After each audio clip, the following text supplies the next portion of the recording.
ನಮ್ಮ ಮಾವನ ಮನೆಯ ಮೇಲೆ ಬಿಸಿದೆ ಹಾಕುತ್ತಂತೆ ನಿನ್ನ ಬಿರುಗಾಳಿಗೆ ನಾನು ಸಮಾಜವೆಲ್ಲ ಸರ್ವನಾಂಶ ಮಾಡುತ್ತೇನೆ. ನನ್ನ ಹೆಸರು ನರಸಿಂಹನೇ ಅಲ್ಲ.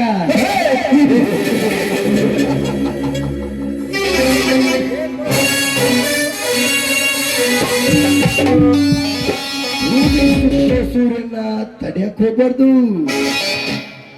ಹುರಿಯುವ ಬೆಂಕಿನ ಕೈಯಲ್ಲಿ ಹಿಡಿಯಕ್ ಹೋಗ್ಬಾರ್ದು. ಆದರೆ ಈ ನರಸಿಂಹನ್ನ ಎದುರಾಕಿ ಹುಣ್ಣಿಗಳು ಈ ಭೂಮಿ ಮೇಲೆ ಬದುಕಬಾರದು.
ನಮ್ಮೂರಿಗೆ ಬಂದು ನಮಗೆ ಸವಾಲಾಗಿ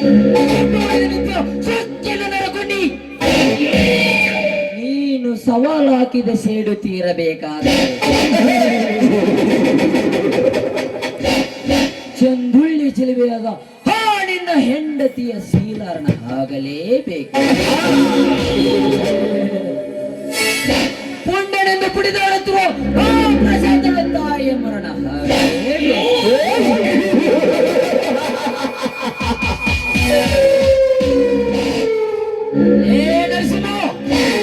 ಇನ್ನು ಮುಂದೆ ಹೇಗೆ ನೋಡು, ಸೇಡಿನ ಸರ್ಪ ಆಪಟ ಶುರುವಾಯಿತು ಮಕ್ಕಳೇ. ನಿಮಗೆ ಇನ್ನು ಮುಂದೆ ನಮಗೆ ಎದುರಾಗಿ ನಿಂತವರ ಬೆಳೆದರ ಸರ್ವನಾಶ ಮಾಡುವ ಈ ಸೇಡಿನ ಸರ್ಪ ಹಠ.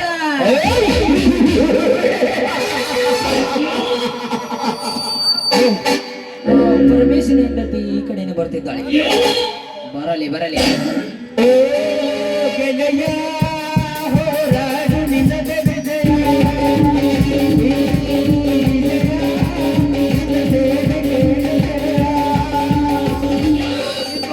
ನಿಂತ್ಕೋ.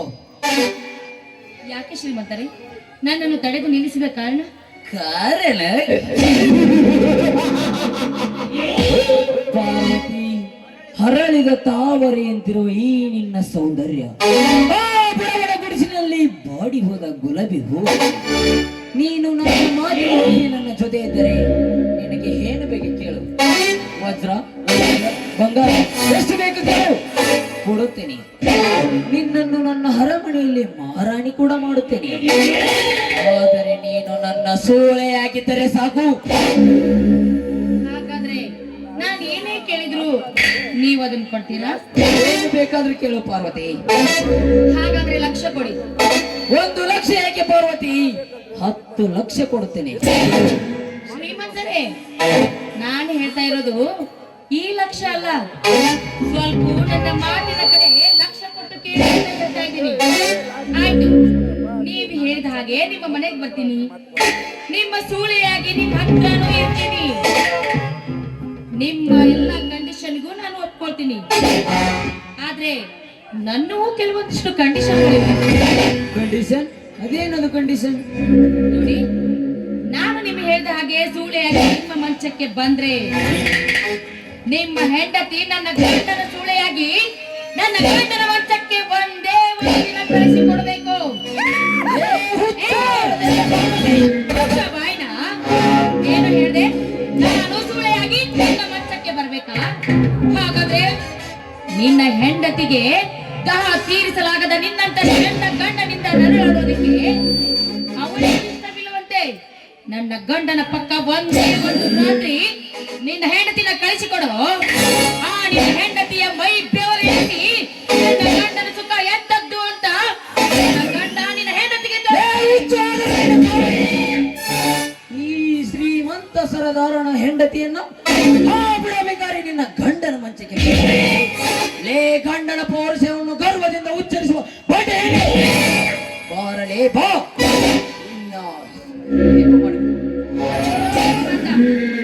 ಒಂದೇ ಒಂದು ಹೆಜ್ಜೆ ಮುಂದಿಟ್ಟು ಬಂದಿದ್ದೆ. ನಾನು ಕೂಗುವ ಕೂಗಿನಿಂದ ನನ್ನ ಮಗ ಪ್ರಶಾಂತ ಹಸಿರಾಗಿ ಹಾರಿ ಬಂದು ನಿನ್ನ ಬಿಸಿ ರಕ್ತವನ್ನು ಕುಡಿಯದೆ ಬಿಡೋದಿಲ್ಲ ಕಣೋ. ಪ್ರಶಾಂತ ಲೇ ಪಾರ್ವತಿ, ಈ ನನ್ನ ಕಾರ್ಯದಲ್ಲಿ ನಿನ್ನ ಮಗ ಅಡ್ಡ ಬಂದಿದ್ದೆ ನಿಜವಾದರೆ ನಾ ಮೆಟ್ಟುವ ಚಪ್ಪಲಿ ಬಿಡಲಾರ. ಏನೋ ಹೇಳಿದೆ? ನನ್ನ ಮಗ ಪ್ರಶಾಂತನ ಮೈ ಚರ್ಮ ಸುಲಿದು ಚಪ್ಲಿನ್ ಮಾಡಿಸ್ತೀಯಾ? ಎಲ್ಲೋ ಶ್ರೀಮಂತ, ನೀನು ಚಪ್ಲಿನ ಮಾಡಿಸಿದ್ದೆ ಆದ್ರೆ ಅದೇ ಚಪ್ಲಿನ ನಿನ್ನ ತಲೆಗೆ ಇಟ್ಟು ನಾನು ಮೆಟ್ಟು ಹರಕು ಚಪ್ಲಿನ ನಿನ್ನ ಕೊರಳಿಗೆ ಹಾಕಿ ಊರಿನಲ್ಲಿ ಮೆರವಣಿಗೆ ಮಾಡ್ತಾನೆ ಬರೋ ನನ್ನ ಮಗ ಗಂಡುಗಲಿ ಪ್ರಶಾಂತ. ಗಂಡುಗಲಿ ಪಾರ್ವತಿ, ನನ್ನ ಮಗ ಗಂಡು ಹುಲಿ, ನನ್ನ ಗಂಡ ಗಂಡುಸನೆಂದು ಹೇಳ್ತಿರಲ್ಲ, ನಾವೇನು ಸಣ್ಣರಲ್ಲೇ ರಾಜೆ? ಮಾತಿಗೆ ಮಾತು ಬೆಳೆಸಿದರೆ ಹೊತ್ತು ಹೋಗುತ್ತೆ ವಿನಃ ನಿನ್ನ ಸೊಕ್ಕು ಮುರಿಯೋದಿಲ್ಲ. ನಿನ್ನ ಸೊಕ್ಕು ಮುರಿಯಬೇಕಾದ್ರೆ ನಿನ್ನ ಶೀಲಹರಣ ಆಗಲೇಬೇಕು.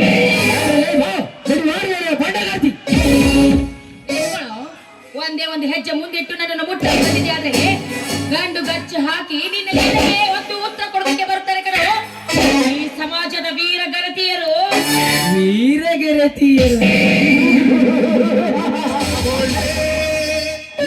ಪಾರ್ವತಿ, ನಿನ್ನಂತ ಎಷ್ಟೋ ಗರತಿ ಗಂಗವರು ಗಂಡನ ತಲೆಗೆ ಮಾಟ ಮಿಂಡ ಮನೆಗೆ ಬಂದಾಗ ಗಂಡನಿಗೆ ಹೊರಗೋಗು ಎಂದ ತಕ್ಷಣ ಹೋಗುವ ಹಾಗೆ ಮಾಡ್ತಾರೆ. ಎಷ್ಟೋ ಗರತಿ ಗಂಗವರು ಮಿಂಡನ ಜೊತೆ ಚಕ್ಕಂದು ಆಡುವ ಯಾರಾದರೂ ಮನೆಗೆ ಬಂದರೆ ಮಿಂಡನನ್ನು ಮಂಚದ ಗುಡಿಗೆ ಮುಚ್ಚಿಟ್ಟಿದ್ದಾರೆ. ನಿನ್ನಂತ ಎಷ್ಟೋ ಗರತಿ ಗಂಗವರು ಮಿಂಡನ ಜೊತೆ ಮೈ ಬಿಸಿ ಮಾಡಿಕೊಳ್ಳುವ ಗಂಡ ಮನೆಗೆ ಬಂದರೆ ಗಂಡನನ್ನು ಸಾಯಿಸಿ ಬೆತ್ತಲದಲ್ಲಿ ಹೂತಾಕಿದ್ದಾರೆ. ಎಷ್ಟೋ ಗರತಿ ಗಂಗವರು ನಮ್ಮ ನಾರಿಯರಿಗೆ ಆಸರೆಯಾಗಲೆಂದು ಉಚಿತ ಪ್ರಯಾಣ ನಿರ್ಮಾಣ ಮಾಡಿದರೆ ಪ್ರವಾಸಕ್ಕೆ ಹೋಗುತ್ತೇನೆಂದು ಸುಳ್ಳು ಹೇಳಿ ಆಧಾರ್ ಕಾರ್ಡ್ ತೆಗೆದುಕೊಂಡು ಮಿಂಡನ ಜೊತೆ ವಾರಾನ್ಗಟ್ಲೆ ಲಾಡ್ಜಿನಲ್ಲಿ ಬಿದ್ದು ಹೊರಳಾಡಿ ಬರ್ತಿದ್ದಾರೆ ಗರತಿಯರು. ಮಣತನಕ್ಕೆ ಹಾಸರೆಯಾಗಿ ನಮ್ಮ ಹೆಣ್ಣು ಮಕ್ಕಳ ಅಕೌಂಟ್ಗೆ 2,000 ಹಣವನ್ನು ಮಂಜೂರು ಮಾಡಿದ್ದಾರೆ. ನನಗೆ ಬಂದ ಹಣ ನಿನಗೆ ಹೇಗೆ ಬೇಕೆಂದು ಹೇಳಿ ಗಂಡನ ಬಾಯನ್ನು ಹಾರಿ ಬಡಿದು ಮೆಂಡನಿಗೆ ಫೋನಿಗೆ ಕರೆನ್ಸಿ ಬಟ್ಟೆಯನ್ನು ಬಡಿಸಿ ಚೈನಿ ಮಾಡಿಸುತ್ತಿದ್ದಾರೆ. ನಿನ್ನಂತೆ ಎಷ್ಟೋ ಗರತಿ ನಿನ್ನಂತ ಗರತಿ ಗಂಗವರ ಪುರಾಣ ಪುಟಗಳ ಓದುತ್ತವ. ಪುರಾಣ ಪುಟಗಳೇ ಸಾಲುವುದಿಲ್ಲ. ಅದನ್ನು ಹೇಳುವ ಸಾಣಿನೂ ನನಗಿಲ್ಲ. ಲೇ ಪಾರ್ವತಿ, ನಿನ್ನ ಸೀರೆಯನ್ನು ಬಿಚ್ಚಿ ನಿನ್ನ ದೇಹ ಅಳತೆ ಮಾಡಿ ನಿನ್ನ ಶೀಲ ಸೇರದೆ ಬಿಡುತ್ತೇನೆ. ಬಾರಲೇ ಬಾ ಕನ್ಯಾಮಣಿ. ಒಂದೇ ಒಂದು ಹೆಜ್ಜೆ ಮುಂದಿಟ್ಟು ನನ್ನನ್ನು ಮುಟ್ಟಲು ಬಂದಿದ್ಯಾದ್ರೆ ನಿನ್ನ ಪರಿಣಾಮ ಮೆತ್ತಗಿರೋದಿಲ್ಲ. ಒಂದೇ ಒಂದು ಚಾನ್ಸ್ ಕೊಡ್ತಾ ಇದ್ದೀನಿ, ಸುಮ್ಮನೆ ಇಲ್ಲಿಂದ ಹೊರಟೋಗು. ಒಂದು ಹೆಣ್ಣಿನ ಬಗ್ಗೆ ಇಷ್ಟೊಂದು ಕೇವಲಾಗಿ ಮಾತಾಡ್ತಾ ಇದೆಯಲ್ಲ, ಹಾಗಾದ್ರೆ ನಿನ್ನ ಕಣ್ಣಿನಲ್ಲಿ ಒಂದು ಹೆಣ್ಣಿಗೆ ಬೆಲೆನೇ ಇಲ್ಲ ಅಂತ ಇತ್ತು. ಗೊತ್ತಾಯ್ತು ನನಗೆ ಚೆನ್ನಾಗಿ ಗೊತ್ತಾಯ್ತು. ಹೆಣ್ಣಿನ ಬಗ್ಗೆ ಇಷ್ಟೊಂದು ಕೇವಲಾಗಿ ಮಾತಾಡ್ಬೇಕಾದ್ರೆ ನಿನ್ನ ತಾಯಿ ಸೂಳೆನೇ ಇರ್ಬೇಕು. ನನ್ನ ತಾಯಿಯ ಬಗ್ಗೆ ಕೆಟ್ಟದಾಗಿ ಮಾತಾಡಿದ ಹಾಗೆ ಬಿಟ್ಟರೆ ನನ್ನ ಸೇಡುತ್ತಿರುವುದಿಲ್ಲ.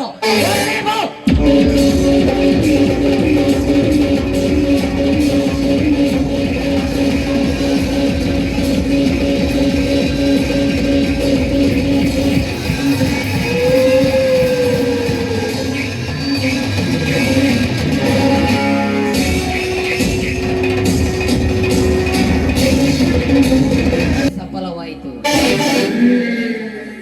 ಪಾರ್ವತಿ,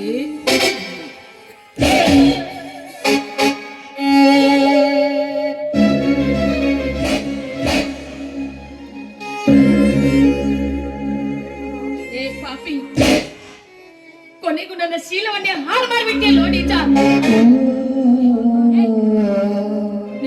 ಬಿಡೋದಿಲ್ಲ ಕಣೋ, ನಿನ್ನನ್ನು ಸುಮ್ಮನೆ ಬಿಡೋದಿಲ್ಲ. ನನ್ನ ಮಗನಿಗೆ ಹೇಳಿ ನಿನ್ನ ಋಣ ತರಿಸ್ತೀನಿ, ನಿನ್ನ ಸರ್ವನಾಶ ಮಾಡುತ್ತೀನಿ. ನೋಡ್ತಾ ಇರು ಕಣೋ, ನೋಡ್ತಾ ಇರು. ಏ ಪಾರ್ವತಿ, ನೀನು ಬದುಕಿದ್ರೆ ತಾನೇ ನನ್ನ ರುಂಡ ತೆಗೆಸುವುದು. ಮುಗಿಯಿತು ನಿನ್ನ ಕತೆ.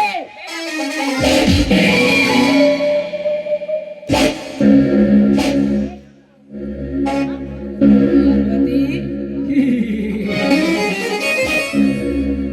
ಎಂದಿಗೆ ನಾನು ಪ್ರಥಮ ಪ್ರವೇಶದಲ್ಲಿ ಎಂದಿಗೆ ಸಫಲವಾಯಿತು. ಇನ್ನು ನನ್ನ ಮುಂದಿನ ಕಾರ್ಯ ನಿನ್ನ ಮುದ್ದಿನ ಮಗಳ ಶೀತಳ ಶೀಲರಣ.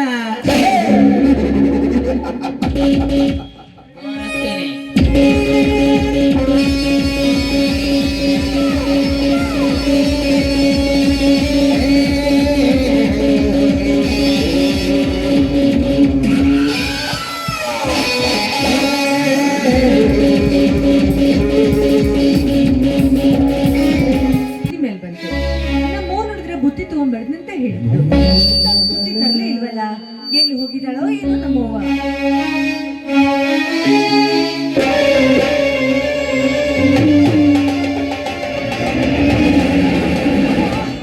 ಏನಾಯ್ತವ್ವ ನಿನಗೆ?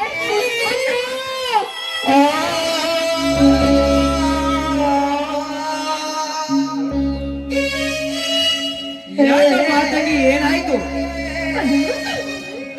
ಅವನಿಗೆ ಏನಾಗಿದೆ ನೋಡೋಣ. ಏನಾಯ್ತವ ಅಣ್ಣಗೆ?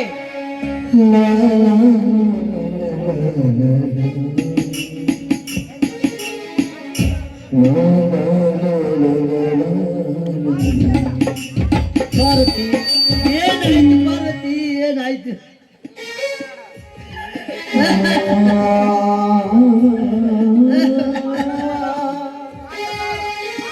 ಮಾತನಾಡು ಪಾರ್ವತಿ, ಮಾತನಾಡು.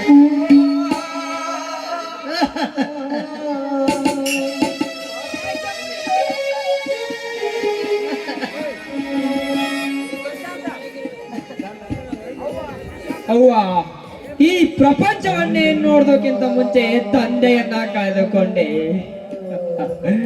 ಚಿಕ್ಕ ವಯಸ್ಸಿನಲ್ಲಿ ತಾಯಿಯನ್ನು ಕಳೆದುಕೊಂಡೆ. ತಂದೆ ತಾಯಿಯನ್ನು ಕಳೆದುಕೊಂಡು ಅನಾಥನಾದ ನನಗೆ ತಂದೆ ತಾಯಿಯ ಪ್ರೀತಿ ಮಮತೆ ವಾತ್ಸಲ್ಯ ಕೊಟ್ಟು ಬೆಳೆಸಿದರೆ ಆದರೆ ಮತ್ತೆ ಈಗ ನನ್ನಿಂದ ದೂರವಾಗಿ ಈಗ ನನ್ನ ಮತ್ತೆ ಅನಾಥನಾಗಿ ಮಾಡಬೇಡುವ ಅನಾಥನಾಗಿ ಮಾಡಬೇಡ. ಮಾತಾಡು ಪಾರ್ವತಿ, ಸಂತೋಷವಾದ ಸಾಗರದಲ್ಲಿ ತೇಲುರುವ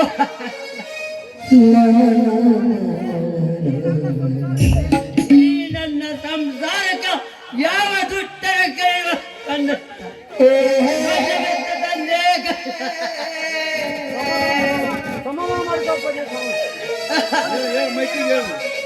ಸಮಾಧಾನ ಮಾಡ್ಕೋಪ್ಪ, ಸಮಾಧಾನ ಮಾಡ್ಕೊ. ನೀನ್ ಈ ರೀತಿ ಅಳ್ತಾಡಿದ್ರೆ ನಿನ್ನ ಕಥೆ ಏನಪ್ಪ? ನಮ್ಮ ಅಮ್ಮನ ದೃಶ್ಯವನ್ನ ನೋಡ್ತಾ ಇದ್ರೆ ಯಾವ್ದೋ ಒಂದು ಕಾಡು ಪ್ರಾಣಿ ಆಘಾತವನ್ನು ಮಾಡಿರ್ಬೇಕಂತ ಅನಿಸ್ತಾ ಇದೆಯಪ್ಪ.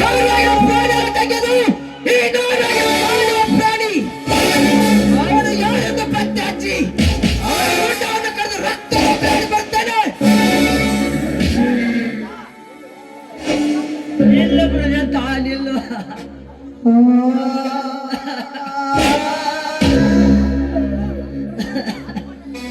ಅಪ್ಪ, ನನ್ನನ್ನು ತಡೆಯಬೇಡಿ.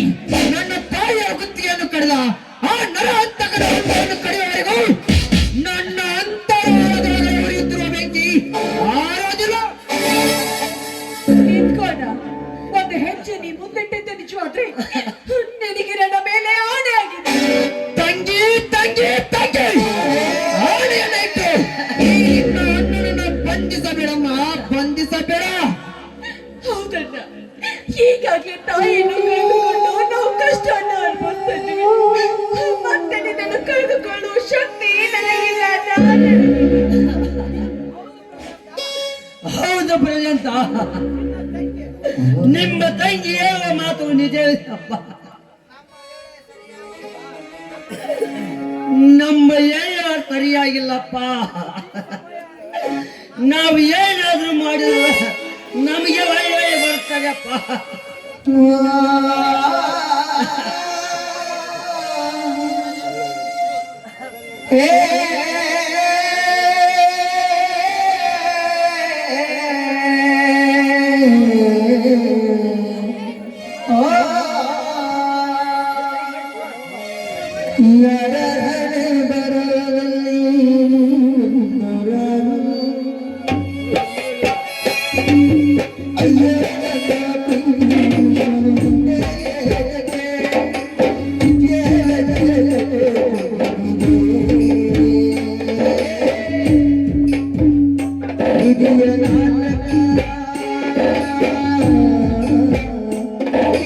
ನ್ಯಾಯ ನೀತಿ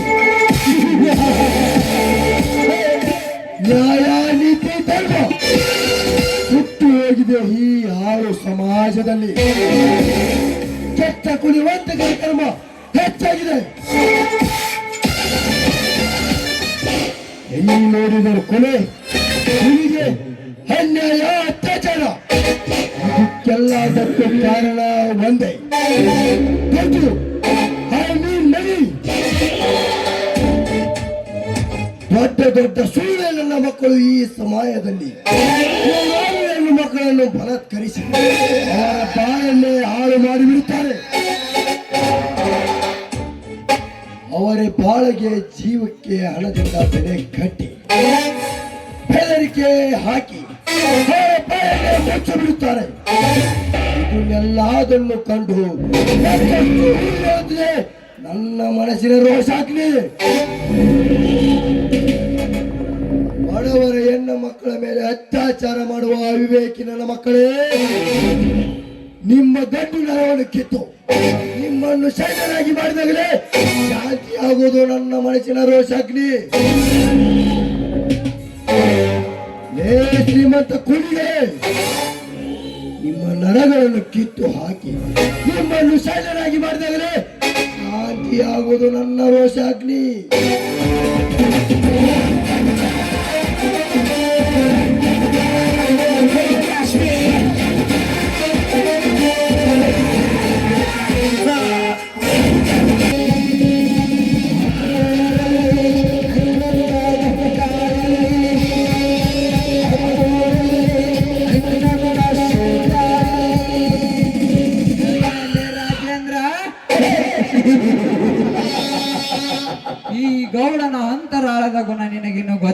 ಮಗನೇ, ನನ್ನ ಪಾರ್ಟ್ನರ್ ಎಂದು ಸುಮ್ಮನೆ ಬಿಟ್ಟರೆ ನನಗೆ ಲೈಸೆನ್ಸ್ ಕ್ಯಾನ್ಸಲ್ ಮಾಡ್ತೀನಿ.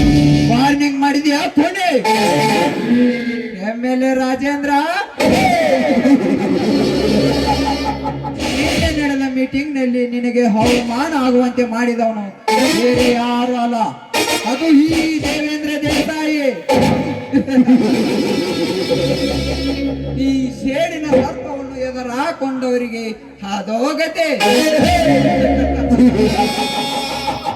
ಹೇಗಿದೆ ರಾಜೇಂದ್ರ ನಿನ್ನ ಪರಿಸ್ಥಿತಿ?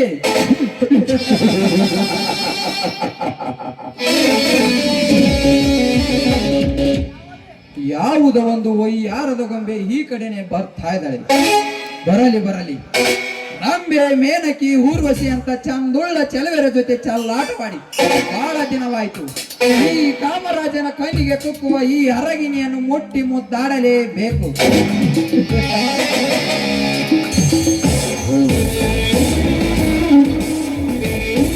ನಿಂತ್ಕೋ ಕನ್ಯಾ ಮನೆ, ನಿಂತ್ಕೋ. ಯಾರು ಯಾರು ನೀವು? ನಾನ್ಯಾರ? ನನ್ನ ಕಡೆಗೆ ನಿಲ್ಲಿಸುತ್ತಾ ಇದ್ರಲ್ಲ, ಯಾರು ನೀವು? ನಾನ್ಯಾರ?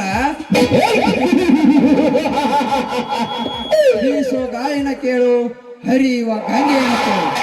ಅಷ್ಟೇ ಯಾಕೆ, ತಾಯಿಯ ಗರ್ಭದಲ್ಲಿರುವ ಮಗವನ್ನು ಕೇಳಿದರೆ ಸಾರಿ ಸಾರಿ ಹೇಳುತ್ತದೆ 40 ಹಳ್ಳಿಯ ದೇವೇಂದ್ರ ದೇಸಾಯಿ ಎಂದು. ನೋಡಿ, ನೀವ್ಯಾರಾದ್ರೆ ನನಗೇನು? ನಿಮ್ಮ ಬಗ್ಗೆ ತಿಳಿದುಕೊಳ್ಳುವ ಅವಶ್ಯಕತೆ ನನಗಿಲ್ಲ. ಸುಮ್ಮನೆ ದಾರಿ ಬಿಡಿ, ನಾ ಹೋಗ್ಬೇಕು. ದಾರಿಯ ನೋಡು ಚೆಲುವೆ, ನಮ್ಮಂತ ಶ್ರೀಮಂತರು ನಿಮ್ಮಂತ ನಾರಿಯರನ್ನು ದಟ್ಟನ ದಾರಿಯಲ್ಲಿ ತರುವುದು ಏಕೆ ಗೊತ್ತಾ? ನಿಮ್ಮಂತ ಸುರಲೋಕದ ಸುಂದರಿಯರ ಜೊತೆ ಪ್ರೀತಿಯಿಂದ ಮಾತನಾಡಿಸಿ ಪ್ರೀತಿಗೆ ಒಪ್ಪಿದರೆ ಪ್ರೇಮದಾಟ ಆಡುವುದಕ್ಕೆ, ಮಾತಿಗೆ ಒಪ್ಪದೆ ಎನ್ನ ಉತ್ತರ ಕೊಟ್ಟರೆ ನಿನ್ನ ದೇಹದ ಜೊತೆ ಕಾಮದಾಟ ಆಡುವುದಕ್ಕೆ. ಗೌಡ್ರೆ, ನೀವು ಕೇಳಿದ ತಕ್ಷಣ ಕಂಡವ್ರಿಗೆ ನನ್ನ ದೇಹವನ್ನು ಅರ್ಪಿಸೋದಕ್ಕೆ ನಾನೇನು ಸೂಳೆ ಅಲ್ಲ. ಬಡತನದಲ್ಲಿ ಹುಟ್ಟಿ ಮಾನವಂತರ ಮನೆಯ ಹೆಣ್ಣು ನಾನು. ಮಾನ ಮರ್ಯಾದೆ ಎಂಬ ಶ್ರೇಷ್ಠ ಬುದ್ಧಿಯನ್ನು ಕಾಯ್ದುಕೊಂಡು ಬಂದ ಭಾರತ ನಾರಿ ನಾನು. ಭಾರತದ ನಾರಿ.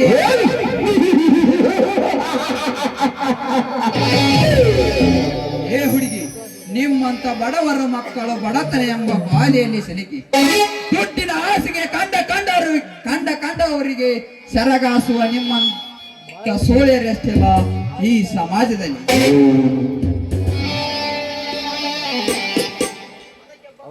ಅದಕ್ಕೆ ಬಲ್ಲವರು ಹೇಳಿದ್ದಾರೆ, ಬಡವರ ಮನೆ ಊಟ ಚಂದ, ಶ್ರೀಮಂತರ ಮನೆ ನೋಟ ಚಂದ ಎಂದು. ಶ್ರೀಮಂತರ ಮನೆ ಎಷ್ಟೋ ಹೆಣ್ಣು ಇದ್ದರು, ಬಡವರ ಮನೆ ಹೆಣ್ಣಿನಂತೆ ಒಯ್ಯಾರದ ಗೊಂಬೆಯಾಗಿರುವುದಿಲ್ಲ. ಈ ನಿನ್ನ ಸೌಂದರ್ಯಕ್ಕೆ ಎಷ್ಟು ಬೆಲೆ ಹಣೆ ಕಟ್ಟಿದರೂ ಸಾಲದು.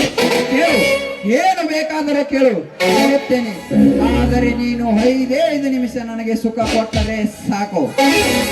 ಎಲ್ಲೋ ಗೌಡ, ಬಡತನದಲ್ಲಿ ಕಾಯ್ದಿರುವ ಮಾನ ಮರ್ಯಾದೆ ಎಂಬ ಶ್ರೇಷ್ಠ ಬುದ್ಧಿಯ ಬೆಲೆ ನಿನ್ನಂತ ನಾಯಿಗೆ ಹೇಗೋ ಗೊತ್ತಾಗ್ಬೇಕು. ನೋಡು, ಒಳ್ಳೆ ಮಾತಿಂದ ಇಲ್ಲಿಂದ ಜಾಗ ಖಾಲಿ ಮಾಡು.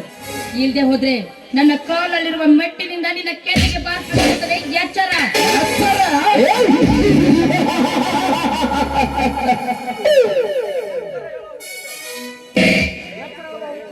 ಎಚ್ಚರ ಹೇಳುವ ಹುಚ್ಚು ಹಾಲರದ ಹೆಣ್ಣೆ, 40 ಹಳ್ಳಿಯಲ್ಲಿ ಈ ದೇವೇಂದ್ರ ದೇಸಾಯಿ ಕ್ಯಾನ್ನೆಗೆ ಚಪ್ಪಲಿಯಿಂದ ಹೊಡಿತೀನಂದಿಯಾ?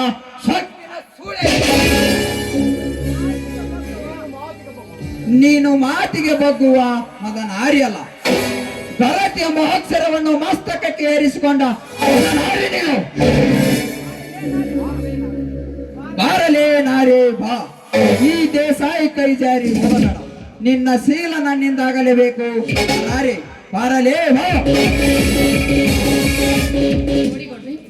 ನಿಮ್ಗೆ ಕೇಳ್ಕೊಳ್ತೀನಿ, ನೀವು ಈ ಊರಿನ ಹಿರಿಯರು, ನನಗೆ ತಂದೆ ಸಮಾನ. ಅಂತದ್ರಲ್ಲಿ ನೀವ್ ಈ ರೀತಿ ಮಾಡೋದು ಸರಿಯಲ್ಲ. ನಿಮ್ಗೆ ಕೈ ಮುಗಿ ಕೇಳ್ಕೊತಾ ಇದ್ದೀನಿ, ನನ್ನನ್ನು ಬಿಟ್ಬಿಡಿ, ನನಗೇನು ಮಾಡಬೇಡಿ. ಮಗಳ ಮಗಳೆಂದು ಮಮಕಾರ ತೋರಿ ಬಿಟ್ಟು ಹೋಗುವ ಮೂರ್ಖನಲ್ಲ ಈ ದೇವೇಂದ್ರ ದೇಸಾಯಿ. ನಮ್ಮಂತ ಶ್ರೀಮಂತರು ಮುಟ್ಟಿನ ದೊರೆಗಳೆನಿಸಿಕೊಂಡಿರುವ ನಿಮ್ಮಂತ ನಾರಿಯರಿಗೆ ಅಕ್ಕ ತಂಗಿ ಮಗಳು ಅನ್ನುತ್ತಾ ಹೋದರೆ ನಮ್ಮ ದಾಸಿ ಇರೋದು ಹೇಗೆ?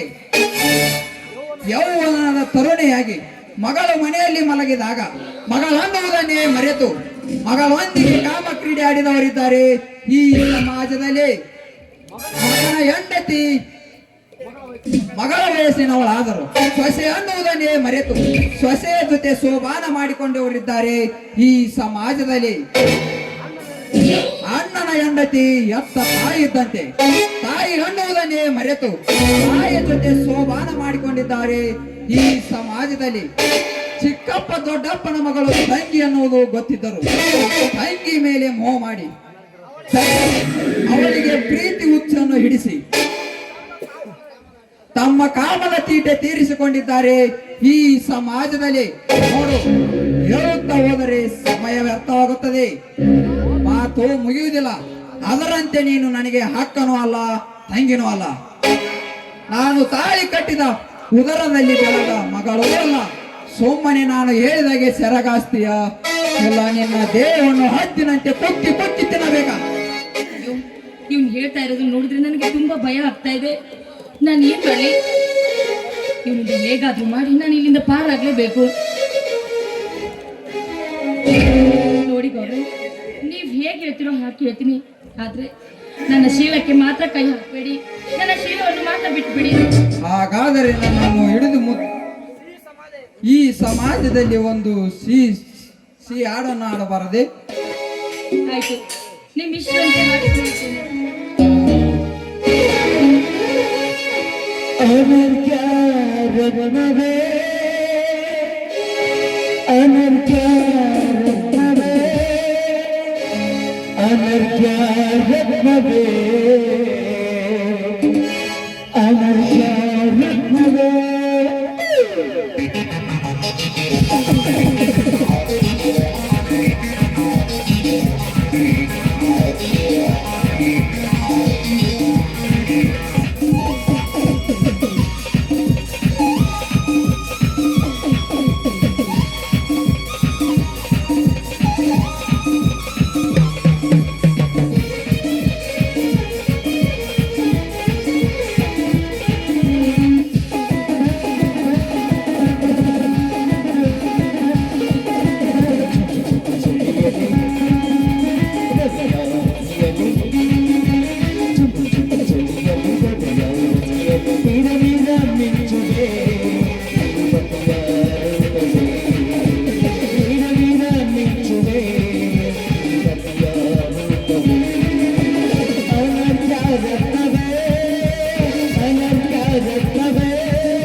ಹೇಳ್ದ ಹಾಗೆ ಹಾರ್ದೆ ಕುಣಿದೆ. ಈಗ್ಲಾದ್ರೂ ನನ್ನ ಬಿಟ್ಟಿರ ತಾನೆ?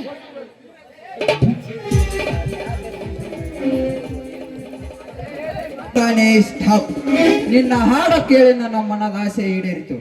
ಆದರೆ ನಿನ್ನ ಯೌವನವನ್ನು ನೋಡಿ ನನ್ನ ಕಾಮದ ಆಸೆ ಮತ್ತಷ್ಟು ಸೇರುತ್ತಿದೆ. ಆ ಆಸೆ ತೀರಬೇಕಾದರೆ ನಿನ್ನನ್ನು ಮುಟ್ಟಿ ಮುದ್ದಾಡಲೇಬೇಕು. ಬಾರಲೇ ಬಾ.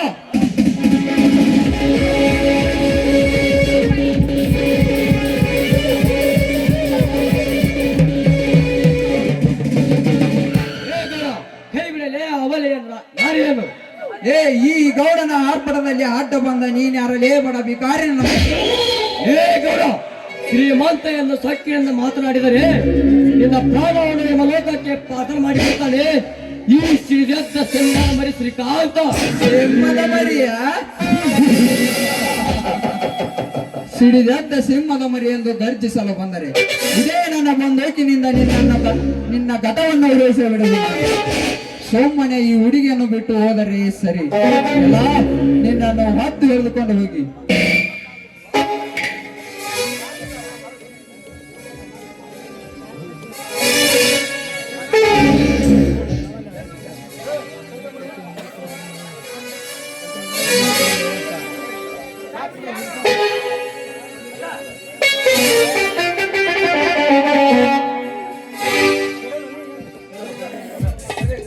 ಏ ಕಾಮುಕ ನನ್ನ ಮಕ್ಕಳೇ, ಇಂದು ನಿಮಗೆ ಕುಳಿಗಾಲವೇ ಇಲ್ಲ.